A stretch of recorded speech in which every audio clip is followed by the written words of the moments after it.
ఆంధ్రప్రదేశ్ రాజకీయాల్లో దుమారం లేపుతున్న ఘటన కాదంబరి జత్వాని. ముంబైకి చెందినటువంటి నటి. ఈమె కేసు మాత్రం ఇప్పుడు ఏపీ రాష్ట్ర రాజకీయాల్లోనే కాకుండా దేశవ్యాప్తంగా కూడా ఈ విషయం అనేది చాలా సంచలనంగా మారిందని చెప్పుకోవచ్చు. సో ముఖ్యంగా ఇప్పుడు ఏపీ రాజకీయాల్లో చూసుకుంటే ఒకవైపు చంద్రబాబు నాయుడు సీఎం చంద్రబాబు నాయుడు కావచ్చు, డిప్యూటీ సీఎం పవన్ కళ్యాణ్ కావచ్చు, ఇంకొక వైపు హోంమంత్రి వంగలపూడి అనిత. సో వీళ్ళందరూ కూడా తనకు సంబంధించి ఈ కేసుకు సంబంధించి ఎలాంటి చొరవ తీసుకుంటారు, అధికారులకు ఎలాంటి ఆదేశాలు జారీ చేస్తారు, మహిళల పట్ల ఇంకా ఏమైనా అధికారాలు కావని చట్టాలు కానీ తీసుకోవడానికి అవకాశం ఉందా అంటే ముఖ్యంగా వాళ్ళు ఎలాంటి యాక్షన్ తీసుకుంటారని చాలా మంది కూడా మన తెలుగు రాష్ట్రాల ప్రజలే కాకుండా దేశంలో ప్రతి ఒక్కరు కూడా ఈ విషయం గురించి మాట్లాడే వాళ్ళందరూ కూడా చాలా ఆసక్తికరంగా ఎదురు చూస్తున్నారు. సో ఒక విధంగా చూసుకుంటే వంగలపూడి అనిత కావచ్చు, డిప్యూటీ సీఎం పవన్ కళ్యాణ్ కావచ్చు, చంద్రబాబు నాయుడు అందరూ కూడా వీళ్ళందరూ మహిళల పట్ల ముఖ్యంగా చొరవ తీసుకొని ఎప్పుడైతే కూటమి ప్రభుత్వం అధికారంలోకి వచ్చిందో అప్పటి నుంచి కూడా రాష్ట్ర వ్యాప్తంగా ఉన్నటువంటి మహిళల పట్ల ముఖ్యమైన చొరవ తీసుకొని వాళ్ళకి ఇలాంటి సమస్యలు ఉన్నాయి అంటే ముఖ్యంగా మహిళలకు ఎలాంటి సమస్యలు రాకుండా వాళ్ళు కొన్ని ప్రత్యేకమైన చర్యలు కూడా తీసుకోవడం జరుగుతుంది. సో అలాంటి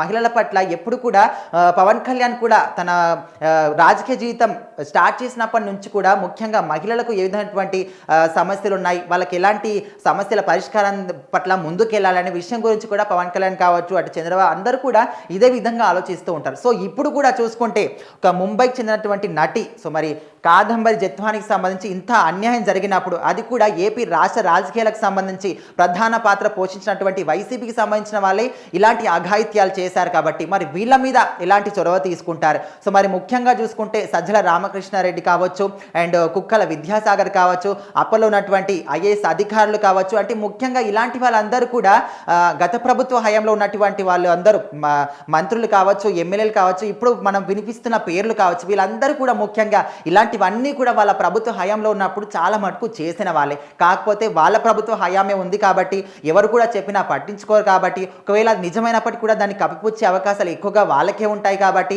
ఏపీ రాష్ట్ర రాజకీయాలు కావచ్చు, అధికారులు అన్నీ కూడా వాళ్ళ గుప్పిట్లోనే ఉన్నాయి కాబట్టి ఏది చేసినా చెల్లుతుందనే ఒక ముఖ్య ఉద్దేశంతో వాళ్ళు ఇలాంటివన్నీ కూడా కొన్ని వందల కేసులు చేసినప్పటికీ కూడా అవి మాత్రం బయటికి రాకుండా మట్టిలోని కూరుకుపోయాయి.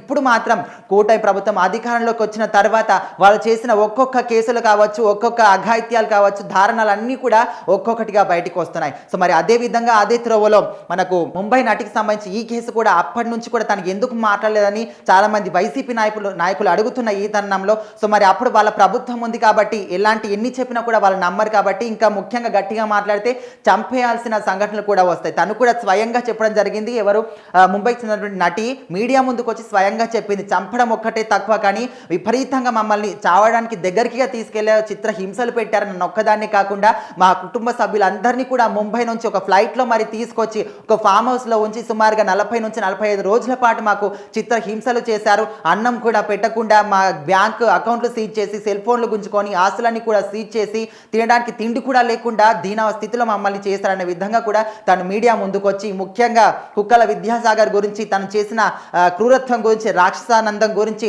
అంటే తను చేసిన న్యూడ్ వీడియో కాల్స్ కావచ్చు, తను పంపించిన అసభ్యకర వీడియోలు కావచ్చు, అన్నీ కూడా స్క్రీన్ షాట్లతో సహా తన ఆధారాలు మీడియా ముందు వెల్లడించడం జరిగింది. సో మరి ఇవన్నీ కూడా ఎవరైతే అంటే రాష్ట్ర రాజకీయాలే కాకుండా మన దేశం మొత్తం మీద కూడా రాజకీయ నాయకులు ఎవరు కూడా ఇలాంటి అఘాయిత్యాలు, ఇలాంటి దారుణాలు ఎవ్వరు కూడా చేయరు. సో ఇలాంటి అఘాయిత్యాలు, క్రూరమైన రాక్షసానందం అన్నీ కూడా ఓన్లీ వైసీపీ నాయకులే చేస్తారనే ఒక పేరు కూడా ఇప్పటికీ గట్టిగా వినిపిస్తుందంటే ఖచ్చితంగా నమ్మాల్సిన విషయం. సో అలాంటి వాళ్ళందరూ కూడా వాళ్ళ మీద ఇప్పుడు కూటమి ప్రభుత్వం ఎలాంటి ఉక్కుపాదం మోపుతుంది. సో దీని వెనకాల ఇప్పుడు వినిపిస్తున్న పేర్లే కాకుండా ఇంకా ఎవరెవరి పెద్ద హస్తాలు ఉన్నాయి, ఖచ్చితంగా జగన్మోహన్ రెడ్డి హస్తం కూడా ఉంటుందనే అనుమానాలు కూడా రేకెత్తున్నాయి. కాబట్టి ఇటు వంగలపూడి అనిత కావచ్చు, and deputy CM Pawan Kalyan కావచ్చు, చంద్రబాబు నాయుడు కావచ్చు, ఇంకా ముఖ్యమైనటువంటి అధికారులు ఎవరు కూడా దీనికి సంబంధించి ఎలాంటి చొరవ తీసుకుంటారు, ఎలాంటి యాక్షన్ తీసుకుంటారని చాలా మంది కూడా వెయిట్ చేస్తున్నారు. సో చూస్తుందా మరి వీళ్ళు ఎలాంటి యాక్షన్స్ తీసుకుంటారని.